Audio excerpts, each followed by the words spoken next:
You and your kid are just freeloaders. My sister screamed in my face while living in the house I had just bought to save our family. Without hesitation, I slapped her across the face and kicked her out with 48 hours notice. You and your little bastard are just leeches. A pathetic woman abandoned by her husband, pretending to be strong but still just a miserable failure. Emily, my younger sister, the golden child, the chosen one, screamed it in my face. In the living room of the house I'd just bought, the house I'd saved with my own money, standing 2 feet away, spit flying, face red with rage, my 7-year-old son Noah was in the next room. Could hear every word. I didn't think, didn't hesitate, didn't pause. I slapped her across the face. The sound echoed through the room like a gunshot. Sharp, final, satisfying. Emily stumbled back, hand flying to her cheek, eyes wide with shock. You can insult me all you want, Emily, I said, voice cold, steady, controlled. But if you ever drag my son into this again, I promise it won't just be a slap. My parents stood frozen in the corner, silent, watching, doing nothing. Daniel, my attorney, standing next to me, placed an eviction notice on the coffee table. Sign this or expect a court summons. You have 48 hours to vacate the premises.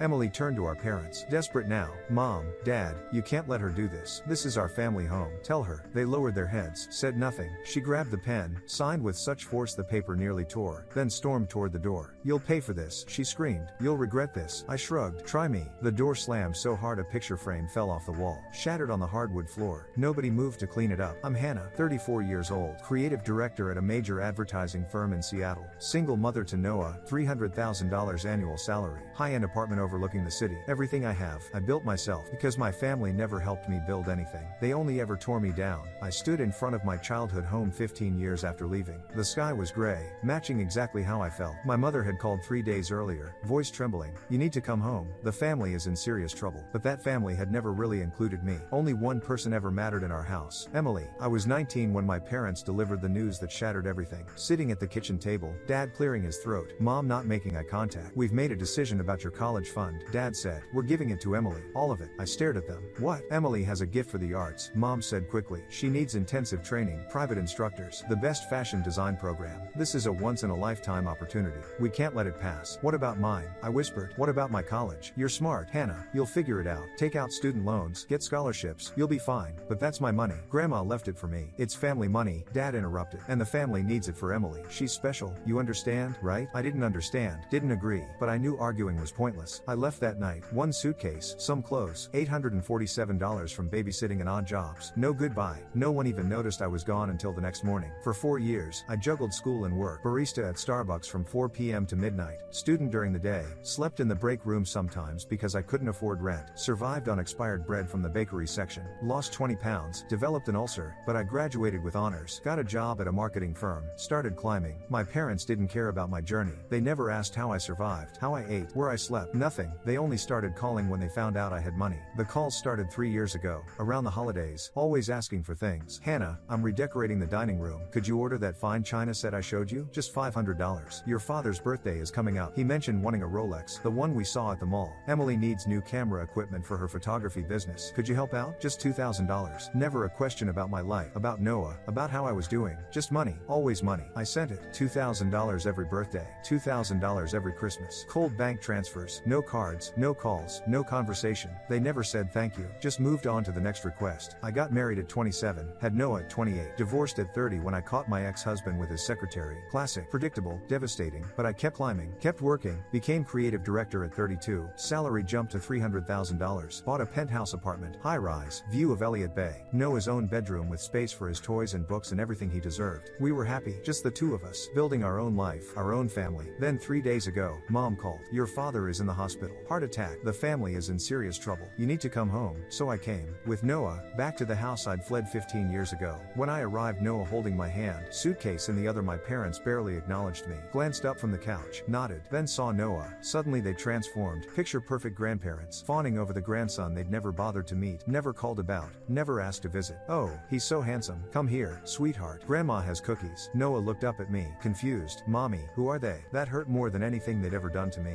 We sat down. Living room. Same furniture from 15 years ago. Same worn carpet. Same family photos on the wall. All of Emily. None of me. Dad got straight to business. No small talk. No catching up. Emily took out a business loan for her fashion boutique downtown. Won $200,000. The business failed after 8 months. She can't repay the loan. We mortgaged this house to help her cover some of it. Now the bank is seizing the house. We need $150,000 or we lose everything. I sat there, processing. $150,000. We'll pay you back, Mom said quickly, with interest, once we get back on our feet. When Emily's next business takes off, Dad added. I almost laughed. Almost. Emily walked in then, saw me, scoffed. Here to play the hero? Come to save the day and remind us all how successful you are? I looked at her, at my parents, at this family that had never been mine. I need 3 days to think, I said. Stood up. Come on, Noah, we're going to a hotel. Wait. Mom started. 3 days. I called Daniel that night. Friend from law school, family law attorney, smart, ruthless when needed. They want $150,000 to save the house. I said, what are my options? He was quiet for a moment. I have a suggestion. Buy the house outright. Put it in your name. Let them live there as tenants. Set clear terms. They repay you $250,000 over 5 years, or the house stays yours permanently. That's almost double what they're asking. Interest, risk, the fact that you're saving them from financial ruin. It's fair, and it protects you. What about Emily? What about her? She lives there too. Not your problem. She's an adult. She can find her own place. I thought about it. About the college fund they gave her. About the years of working myself to death. About the money they'd taken without thanks. About Noah asking who his grandparents were. Draft the contract, I said. 3 days later, I returned. Daniel with me, contract in hand. Noah with a babysitter at the hotel. We sat at the dining room table, the one I'd eaten at as a child, the one where they'd told me Emily mattered more. I will buy this house, I said, voice calm, professional. You can live here as tenants. To regain ownership,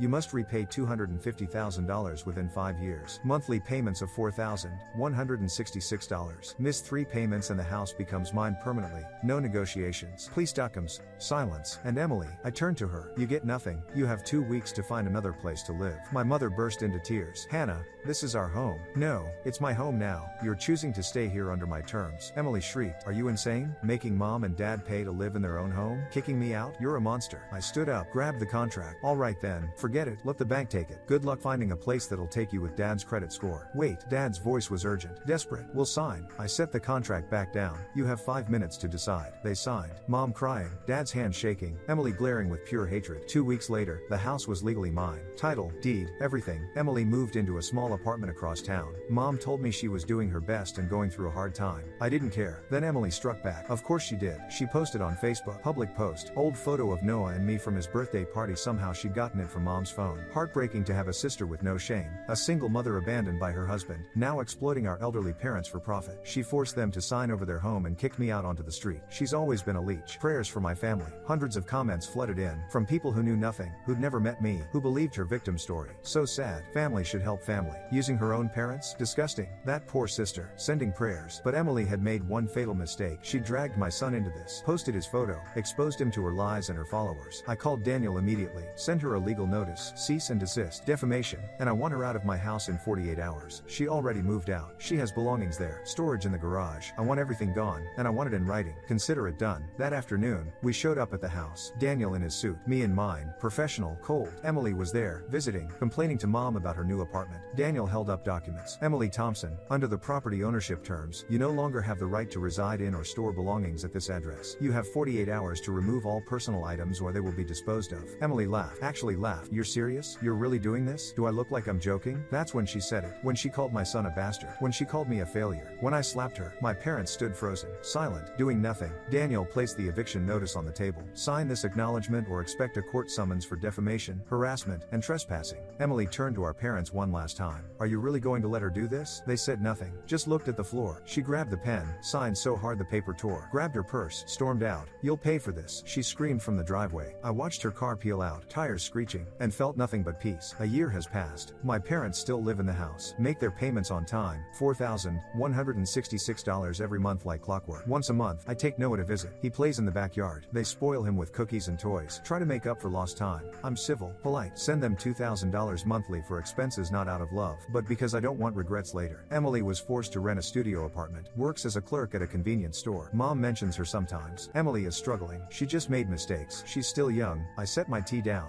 If you mention Emily in front of me again, you can leave this house. Silence. They know I'm not joking. Was I too cruel? Some people think so. Some say I should be more forgiving, more understanding, more family oriented. But to me, family isn't guaranteed by blood. It's built on respect and genuine love. My parents chose Emily over me time and time again, for 19 years, for my entire childhood. Now I choose Noah, I choose myself, I choose peace, and I don't regret it for a second.